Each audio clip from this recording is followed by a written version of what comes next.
A body is executing simple harmonic motion SHM with frequency n, frequency कितना है n है। The frequency of its potential energy, उसकी potential energy की frequency हमसे पूछा गया है। एक बॉडी है जो SHM कर रही है जिसकी फ्रीक्वेंसी n गिवन है और पूछ रहा है कि इसका पोटेंशियल एनर्जी का फ्रीक्वेंसी क्या होगा।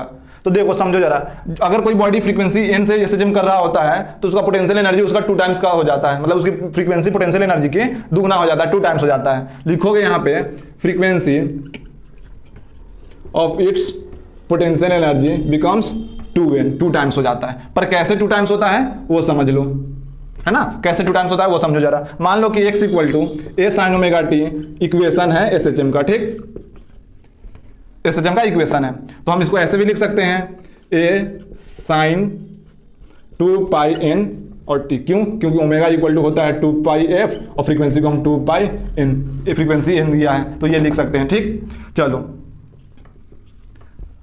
अब अगर हमें काइनेटिक पोटेंशियल एनर्जी को लिखना हो तो हाफ के एक्स स्क्वायर लिखते हैं। तो इसको करोगे तो 1/2 के एक्स का स्क्वायर कितना होगा a स्क्वायर, a एम्पलीट्यूड है यहाँ पे a स्क्वायर और ये हो जाएगा साइन स्क्वायर ओमेगा t। अब 2 से मल्टीप्लाई 2 से डिवाइड करेंगे तो 1/4 के a स्क्वायर और यहाँ पे लिख दो 2 साइन स्क्वायर ओमेगा t।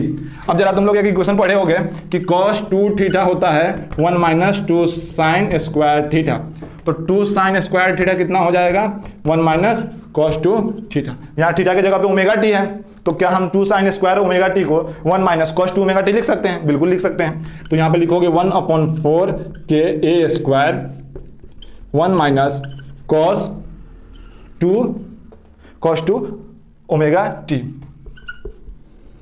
बोलो इतना लिख दिया। अब यहाँ पे देखो तो 1/4 के a square 1 minus cos 2 omega, omega की वैल्यू कितनी थी 2 पाई n था। तो यहाँ पे हम लिख सकते हैं 2 पाई इंटू 2n t। बोलो क्या ये लिख सकते हो? 2 था, ओमेगा की वैल्यू होती है 2 पाई, तो 2 पाई तो हम लिख दिए और जो ये 2 है उसको फ्रीक्वेंसी के साथ 2n के साथ भेज दिया। बोलो 2 ओमेगा टी को, क्या ये 2 ओमेगा टी है तो 2 ओमेगा टी की जगह पे हम यहाँ 2 into omega equal to 2 pi n था इंटू टी। तो 2 पाई को अलग लिख के 2n एक साथ लिख के इंटू टी लिख सकते हैं। यही चीज यहाँ पे पुट किए हैं। अब यहीं से तुम्हें दिख रहा होगा कि पोटेंशियल एनर्जी का जो फ्रीक्वेंसी है वो 2 टाइम्स बढ़ गया है। 2 पाई टी तो था सेम फेज में लाने के लिए, तो 2 पाई टी है और यहाँ पे n है, यहाँ पे 2n है, तो फ्रीक्वेंसी कितना हो जाएगा दुगना हो जाएगा। इस कारण से पोटेंशियल एनर्जी की फ्रीक्वेंसी कितना हो जाएगी, फ्रीक्वेंसी बिकम्स 2 टाइम्स।